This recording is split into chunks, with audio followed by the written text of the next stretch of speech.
మాజీ మంత్రి అనిల్పై incharge mayor రూప్ కుమార్ సంచలన వ్యాఖ్యలు చేశారు. మంత్రి పదవిని అడ్డం పెట్టుకుని 100 కోట్లు సంపాదించుకున్నారని ఆరోపించారు.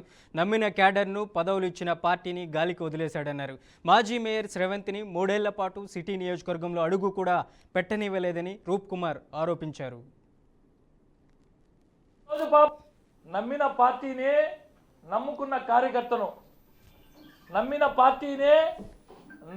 కార్యకర్తను గాలికి వదిలేసి ఇతర దేశాల్లో ఏ విధంగా అయితే వ్యాపారం చేస్తున్నాడో ఈరోజు పాపం మా మాజీ మేయర్ గారికి అన్ని రకాలుగా ఆర్థికంగా అన్ని రకాల వెనకుండే నడిపిస్తున్న ఆ మాజీ మంత్రి పాపం వీళ్ళు మేయర్గా ఉన్న రోజులు ఆయన నియోజకవర్గంలోకి అడుగు కూడా పెట్టనిలా.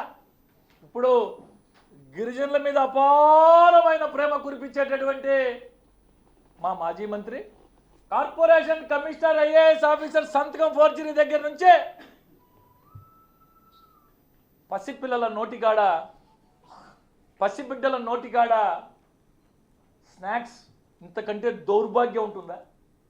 నమ్మిన పార్టీని నమ్ముకున్న కార్యకర్తను.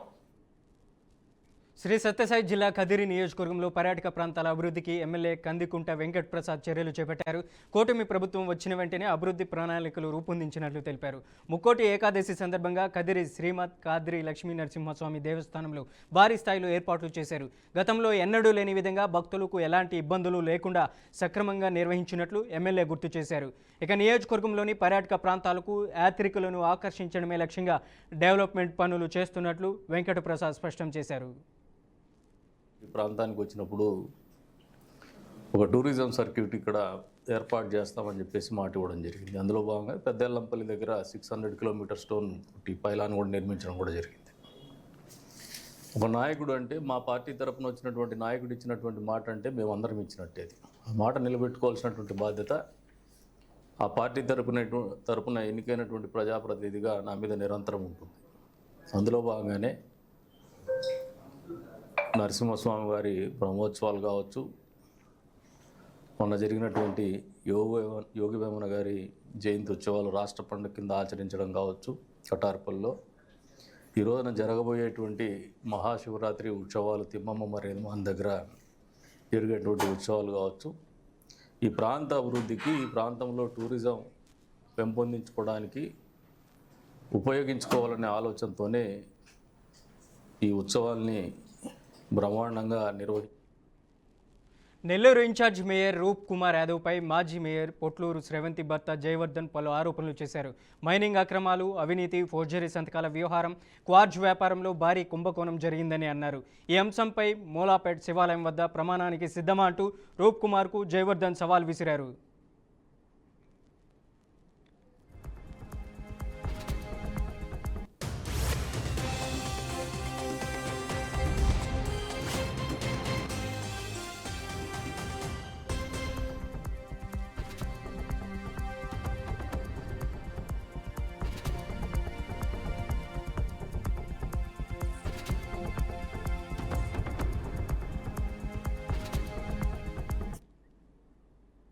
మేయర్ ఆఫ్ నెల్లూరు అని చెప్పి ఒక పెద్ద బ్యానర్ వేసుకొని చైనాలో గత సంవత్సరం క్రితం మేయర్ ఆఫ్ నెల్లూరు అని చెప్పి గత సంవత్సరం క్రితం మీరు బోర్డు పెట్టుకొని అక్కడ ఫోటోలు దిగిన మాట వాస్తవమా కాదా అని చెప్పి అడుగుతా ఉన్నా. చైనా వాళ్ళు అందరినీ మోసం చేస్తూ ఉంటారు, ఆ రకరకాల ఏదేదో తయారు చేసి ఆ చైనా వాళ్ళనే బురిడీ కొట్టించారు. మీరు మేయర్ ఆఫ్ నెల్లూరు అని బోర్డు వేసుకొని మీరు మళ్ళీ ప్రగల్భాలు మాట్లాడుతూ ఉంటారు. ఇది వాస్తవమా కాదా అని చెప్పి అడుగుతా ఉన్నా కుర్చీ కుమార్ గారిని. మీరు అత్యంత పవిత్రంగా భావించే మూలాపాట శివాలయం దగ్గర ఇది నిజమా అబద్ధమా ప్రమాణం చేసేదానికి మీరు సిద్ధమా అని చెప్పి అడుగుతా ఉన్నా. ఫోర్జరీ నగరపాలక సంస్థలో ఆ ఫోర్జరీ సంతకాలు చేయించింది మీరు, మీ మిత్రుడు కోటమిరెడ్డి గిరిధారెడ్డి గారు నా మీద అబాండాలేసి ఆ పాపం నా కంటగట్టి జైలుకి పంపించారు. మేయర్ ఆఫ్ నెల్లూరు బ్రిటన్లో బ్రేకింగ్ చూస్తున్నాం. నిజామాబాద్ జిల్లా మోపాల్ మండల పరిధిలో యువకుడిపై సర్పంచ్ దాడికి పాల్పడ్డాడు. కాల్పోల్ తండాలో ఇన్స్టాగ్రామ్లో వీడియోలు చేస్తున్న జనార్దన్పై సర్పంచ్ రవి దాడికి దిగి తీవ్రంగా గాయపరిచాడు. అనంతరం అన్నయ్య, తల్లి, పెద్దమ్మ, అక్కా చెల్లెలపై కారం చల్లి కొట్టాడు. దీంతో తాండాలో ఉద్రిక్త పరిస్థితులు నెలకొన్నాయి. పాత కక్షల నేపథ్యంలో ఈ దాడి జరిగి ఉండొచ్చని స్థానికులు అంటున్నారు.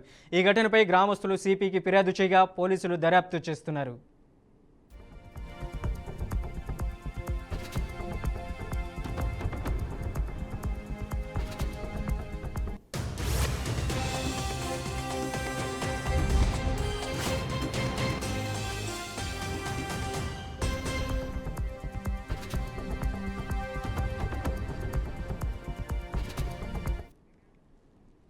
ఎన్టీఆర్ జిల్లా చందర్లపాడు మండలంలో గ్రామ రెవెన్యూ అధికారి వీఆర్ఓపై వచ్చిన ఆరోపణలు నిజమని తెలియడంతో సస్పెన్షన్ వేటు పడింది. చందర్లపాడు మండలం మునగాలపల్లి గ్రామంలో విధులు నిర్వహిస్తున్న వీఆర్ఓ కోటేశ్వరరావు ఫేక్ సంతకాలతో నకిలీ సర్టిఫికెట్లు జారీ చేస్తూ గ్రామస్తుల నుంచి లంచాలు వసూలు చేస్తున్నారనే ఆరోపణలు వెలువెత్తాయి. ఈ వ్యవహారంపై బీఆర్కే ఛానల్లో వార్త ప్రసారం కావడంతో ఉన్నతాధికారులు వెంటనే విచారణకు ఆదేశించారు. అయితే విచారణలో ఆరోపణలు వాస్తవం అని తెలడంతో వీఆర్ఓ కోటేశ్వరరావును సస్పెండ్ చేస్తూ జిల్లా కలెక్టర్ లక్ష్మి ఉత్తర్వులు జారీ చేశారు. ఏ ప్రభుత్వ ఉద్యోగి అయినా విధుల పట్ల అలసత్వం వహించినా, లంచాలు డిమాండ్ చేసినా, ఫేక్ సంతకాలు, ఫేక్ సర్టిఫికెట్లు మంజూరు చేసిన శాఖాపరమైన కఠిన చర్యలు ఉంటాయని హెచ్చరించారు ఉన్నతాధికారులు.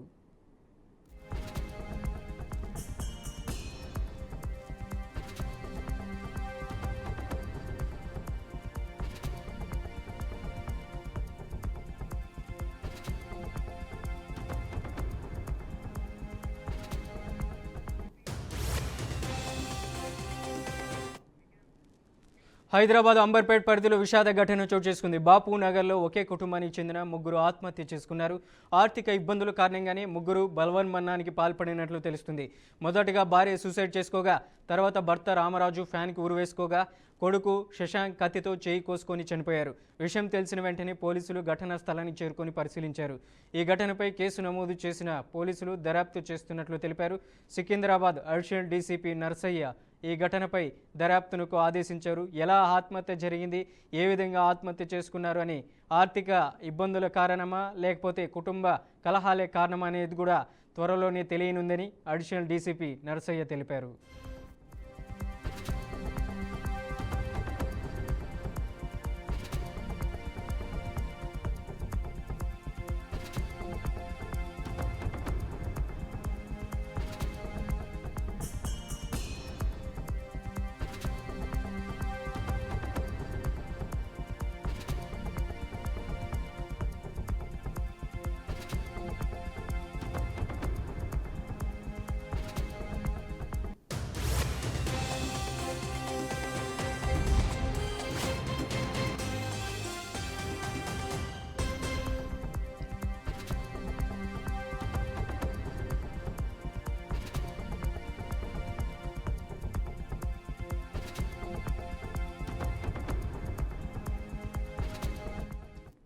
హైదరాబాద్ అంబర్పేట్ పరిధిలో విషాద ఘటన చోటు చేసుకుంది.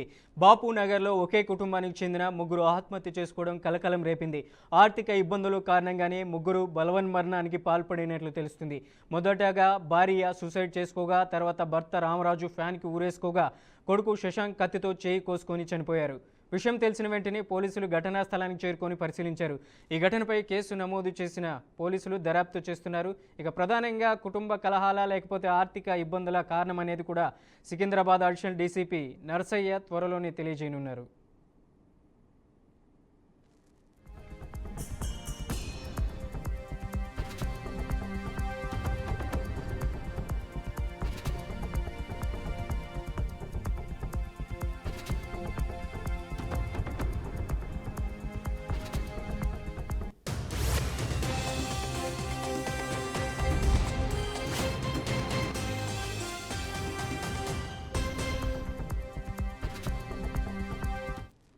హైదరాబాద్ అంబర్పేటలో విషాదం చోటు చేసుకుంది. ఒకే కుటుంబంలో ముగ్గురు ఆత్మహత్యకు పాల్పడ్డారు.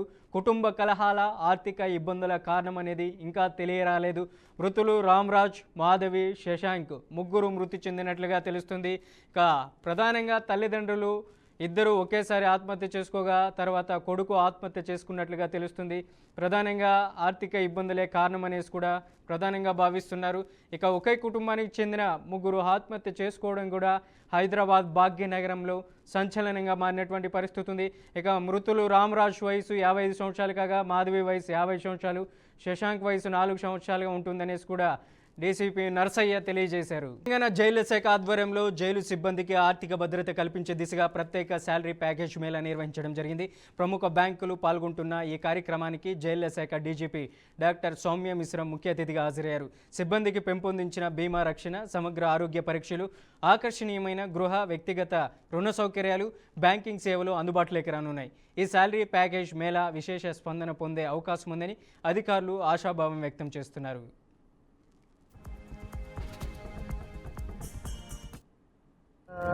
ఎంప్లాయీస్ కలిసి ఒక శాలరీ ప్యాకేజ్ మేళా ఏర్పాటు చేశాము.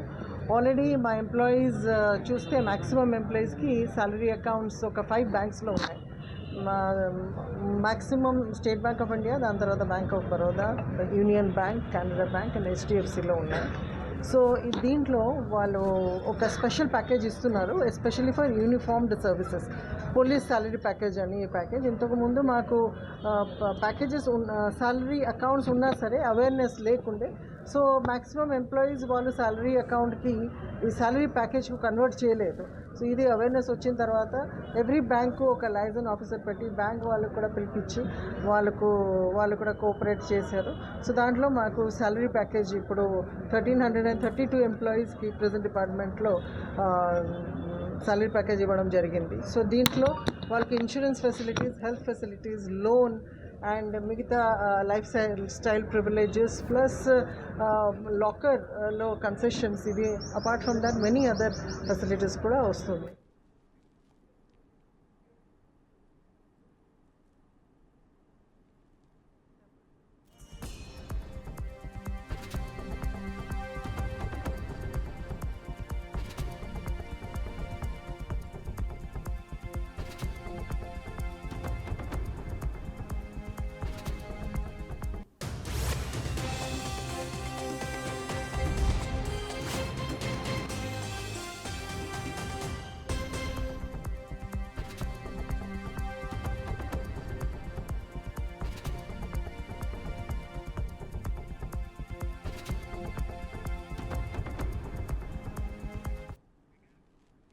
సౌత్ ఆఫ్రికా చేతిలో ఘోర పరాజయంతో T20 వరల్డ్ కప్లో భారత్ జట్ సెమీస్ ఆశలపై నీలి నీడలు కమ్ముకున్నాయి. ఈ నేపథ్యంలో జింబాబ్వే, వెస్టిండీస్తో జరిగే మ్యాచ్లో భారత్ భారీ విజయం గెలవాల్సిన పరిస్థితి ఏర్పడింది. ఇలాంటి తరుణంలో టీమిండియాకు బిగ్ షాక్ తగిలింది. భారత హిట్టర్ రింకు సింగ్ అత్యవసర కుటుంబ కారణాల వల్ల టీంను వీడినట్లు తెలుస్తుంది. ఇక నివేదికల ప్రకారం రింకు తండ్రి ఆరోగ్యం క్షీణించిందని అతడిని గ్రేటర్ నోయిడాలోని స్థానిక ఆసుపత్రిలో చేర్చినట్లు తెలిసింది. తండ్రి అనారోగ్యం గురించి సమాచారం అందిన వెంటనే రింకు చెన్నై నుంచి వెళ్ళిపోయారు.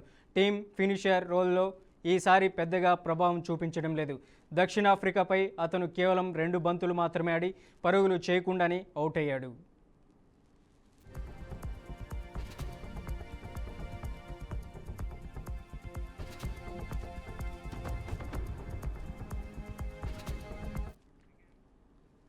ఇవి బులెటిన్ విశేషాలు. మరిన్ని న్యూస్ అప్డేట్స్ కోసం చూస్తూనే ఉండండి BRK న్యూస్.